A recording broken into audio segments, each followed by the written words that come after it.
What is more important to you? Is it the time you put in, or is it the energy that you put in? Which one? And you can't say both. Hey y'all, it's your girl DJ with Plan for Keeps dating app and podcast. And today I am coming at you with a solo episode. So this is actually my first episode by myself in the studio. I normally have guests come on and they give a funny, crazy, or lesson learned dating story. Or I'll have professionals who are therapists, dating experts, who will come on the show and we'll talk about toxic dating cycles, toxic dating patterns, how you can understand childhood trauma and how it all relates and how we heal those things. But today I've decided to kind of create an episode, come on by myself. I don't feel I do that enough. I feel like people who do tune in and listen to my content, watch my content, should get to know more about me, who I am. So I'm thinking I'm gonna pop in once a week and just give my little tidbits on just any random topic about dating and building healthy relationships. Now, I'm no expert. I don't introduce myself as an expert, but I am somebody who is actively on this healing journey, healing my childhood trauma, healing my core wounds, connecting the dots and understanding why I do the things I do, why I act out the way that I act out sometimes, and really focusing on how to heal those things. Just a little bit of background about me without going into full depth. I am someone who is a domestic violence survivor. I'm somebody who has been through sexual abuse. I come from a home that was very loving, but also very chaotic on the other side. A lot of codependency. But at the same time, I do have to give my parents credit. They did work their asses off to build stability within all of the chaos. So I will never take that away from them. But within a lot of my childhood experiences, it definitely molded me to be subconsciously, until I came aware of it, somebody who was very codependent, somebody who developed a core wound of, if I'm not needed, I'm easily discarded. So that landed me into a lot of relationships with abusers, people who had narcissistic ways. I can't say if they were a narcissist or not. It landed me in a lot of situations where I felt I had the need to people please, and that's how I maneuvered into a lot of the spaces and relationships that I ended up in. So I am healing a lot of the different things that I've been through and moving forward. So within my healing journey, I wanted to share that with others. So that's how Plan for Keeps came about. That's how the dating app became about. I went through a really, really bad relationship, and I met this guy on another dating app. And through the course of dating this person, I tried to get him to take a lot of different tests, and he never would take the test, like ever. And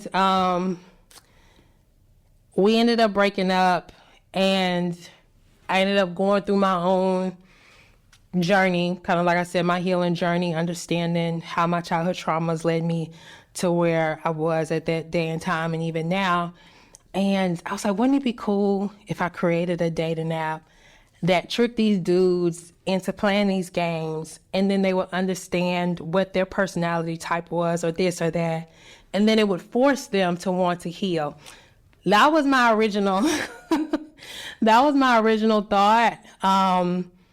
But in going deeper into my own healing journey, I learned that I definitely played a part in a lot of the situations that I was in. And I also needed to heal, and I also needed to understand a lot of different things myself, even if it was just, why did you allow certain things to go on for so long? That's also an issue. That's also a problem, whether you're in the same predicament or similar, you have a similar personality type and you want to believe it or not. I know for the longest, I used to be, I'm the good one. I'm the one going out of my way. I'm the one bending over backwards. It can't be me. But in the interim, I played a part in that too. I didn't have any boundaries. Like, nobody knew where I began, so they didn't know where to end with me. So they would continue. I'd give them an inch.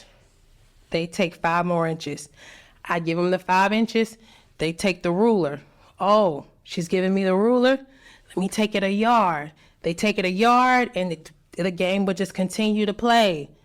And I would continue to let people push and push and push. So I also played a part in those toxic relationships. So I'm learning to heal my core wounds of, you have to be needed or you will be easily discarded in relationships. So for the longest, I was hyper aware and felt like I needed to be with somebody who needed building up.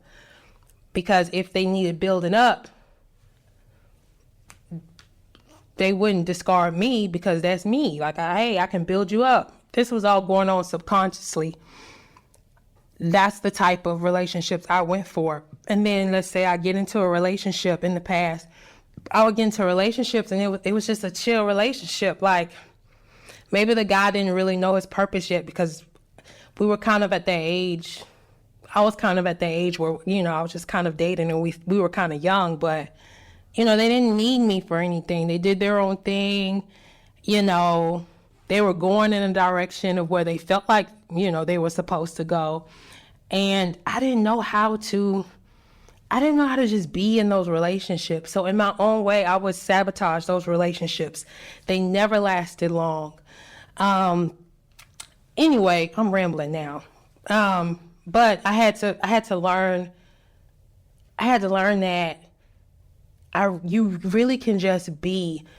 And I really had to learn, okay, who am I outside of needing to be needed?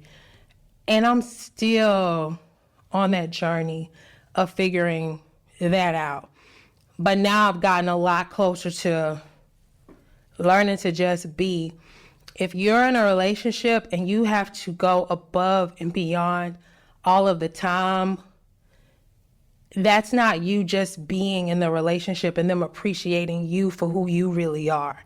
So that's something that I have come to grips with and that I look out for. Definitely, like when I start dating, I make sure I'm not following similar patterns that I followed in the past, patterns that I'm familiar with. So the question that I really wanted to ask in dating, what is more important to you? Is it the time you put in, or is it the energy that you put in? Which one? And you can't say both. I know a lot of people will say it's both, or they'll be like, it's the time. I know in the past, I focused more on the time, the hard work, and the effort. That was the only type of energy you were supposed to put in dating. That's it. Hard work and the effort that you put in to show that you were the best option.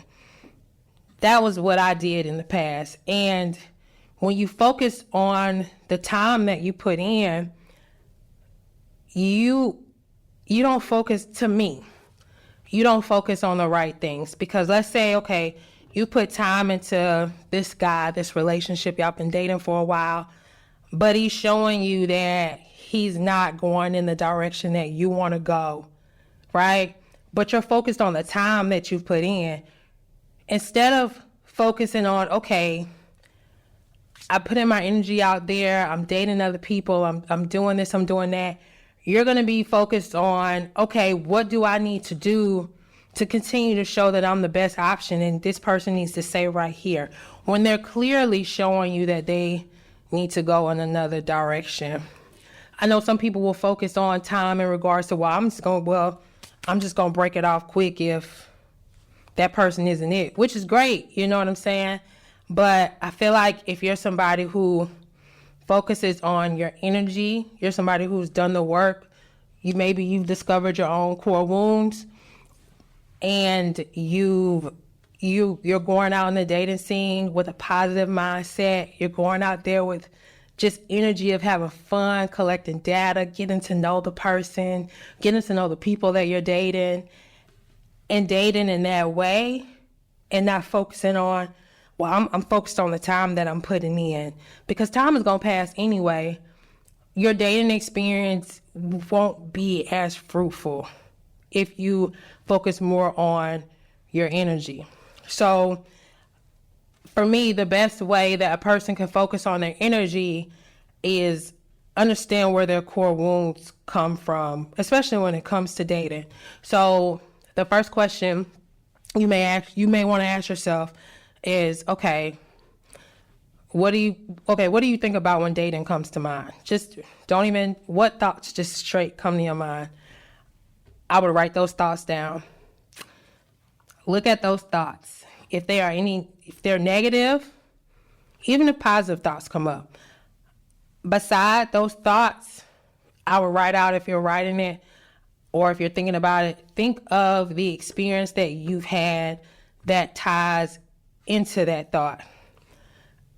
If to you dating ain't ish, maybe you've dated here and there, and when you go out on dates, you don't end up meeting nobody, or it just seems like it's a waste of your time. So you stop and you go back to whatever you were doing, whether it's work, life, but in reality, deep down, you want a partner. Or so that core belief could be, okay, dating ain't ish. Or you could be somebody that believes that maybe men cheat or men date multiple women, but you want somebody that is loyal. What experience made you feel that way, right? So the thought, the experience, and then from there, what part did you play? After you think of the experiences, what part did you play in those experiences, good or bad? That's where you take your power back, right? So, for instance, in the first scenario that I gave, dating is a waste of time because I put myself out there here and there, and I'm not finding nothing, or these dudes ain't hitting on nothing. Dating is a numbers game, okay? You have to play the numbers game, and you have to play the numbers game joyfully, gleefully, happily. You have to do those things in order to find your person. If you go into the dating scene and dating is just exhausting, these men ain't hitting on nothing, this, that, and the third. If you have those beliefs, that's what your energy is going to wreak out, and that's what you're going to bring in. So how do you change that? First, it's changing your thought around dating. Dating not being exhausting, because within dating and getting out there and meeting new people, you're going to find your person. Also, clearing out your energy as well in dating is being honest about what you want. I know a lot of people will be like, oh, I'm just going with the flow. When you say that, you're bringing in everybody, okay? And majority of the time, you're going to connect with somebody who also may just truly be going with the flow, okay? And then you get into relations with this person, and then you start catching feelings. And then when you start catching feelings, you asking them, hey, so what are we doing here? What is this? What is that? But you said you was just going with the flow to protect your feelings, just in case you caught feelings. And then if it all blows up in your face, in the back of your mind, this is you subconsciously thinking this, well, at least I just said I was going with the flow, so it don't matter anyway, because you weren't bold enough to proclaim out loud what you really wanted. Whether it was out of fear of, oh, well, if I tell him what I'm looking for in a person, he's going to morph into this person. Or again, what I just mentioned, or if I say I'm looking for something real, and then I get involved with this person and then it doesn't work out.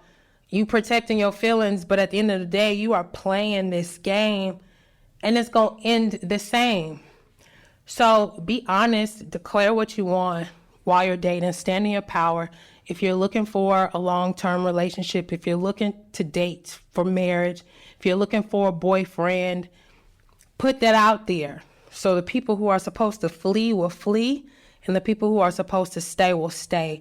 And if you have dudes who try to play with women who want to stand on their boundaries, if you work on your boundaries and you learn to trust yourself, you trust your discernment, that guy's not going to be able to play with you.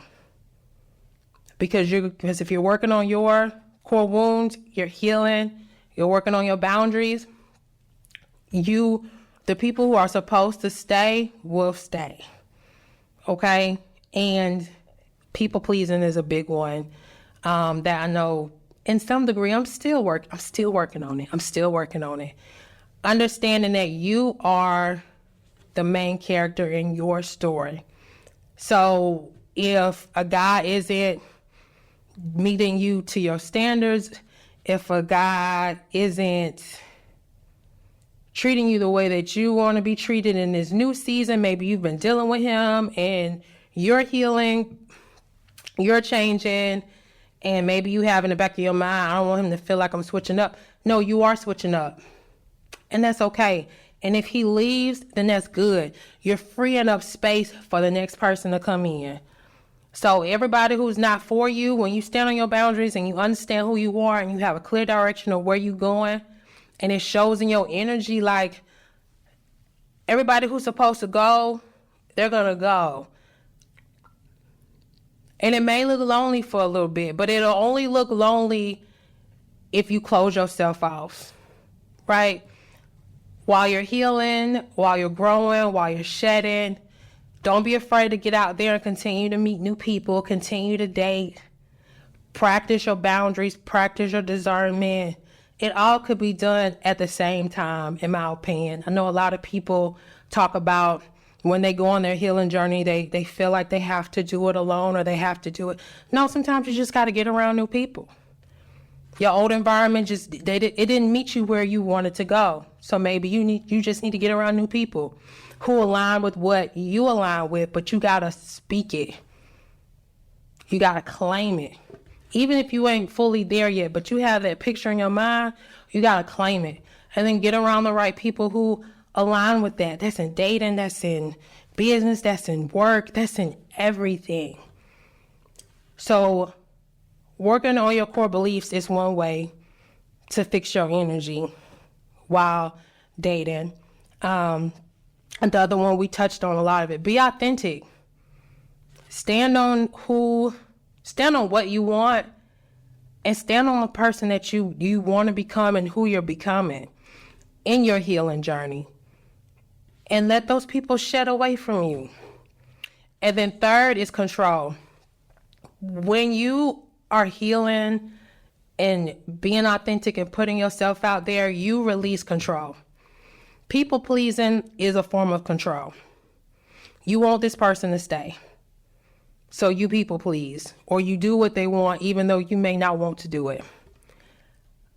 If you know that person puts you in predicaments half of the time where you have to people please, that person is not supposed to be in your life.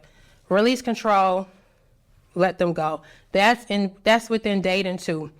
If you stand on a boundary, you stand on what you want, and you're dating this person, and they're not exactly ready to move in that, but they're in your ear saying they still want something, they want to be with you, blah, blah, blah, or they want to still continue to talk to you, but they have clearly stated that they're not moving in a certain direction, you got to stand on your boundary. That you don't bend on that. If you know somebody is trying to take you off course, you got to be willing to let that go. And that only happens when you are bold about who you're becoming, who you are, and just being clear in your energy while getting to know people. And you will connect with the right people. So, releasing control, being who you are, and And whoever stays, stays. Whoever goes, goes. And being okay with that, and knowing that when the person leaves, it has nothing to do with you per se. Personalities may not align, but it has nothing to do with you. If you know that you stood on boundaries with good intentions, then you can release any thought of anything. This person left your life because of something that you did. If it would have took away your peace, then it wasn't worth it. So, for me, in dating, time versus energy is definitely above all, in my opinion. And then focusing on the things that will help you heal so you can exude the energy that you need to put out, so you can have a great dating experience, so you can create those great relationships. I don't think you can do that just focusing on time alone. Like, I just don't. And then time is going to pass anyway. No matter what you decide to do with it, time is going to continue to pass as long as you're here in the physical. So, I'm a big believer in focusing on your energy. I would love to hear y'all thoughts. What's more important in dating, time or energy? You guys can also hit me up and leave me a message on speakpipe.com/playingforkeeps. I'm going to have that link in the show notes. If you guys enjoyed this video, leave a like, leave a comment, share. I would love to hear from you. I'm going to start posting videos once a week, maybe twice. I'm really going to push myself to put videos of just me talking about random topics in regards to dating and relationships, maybe sharing some of my own stories from my own journey and what got me here. And so I'm going to be pushing myself to do that. And I will catch you guys next time. Come on.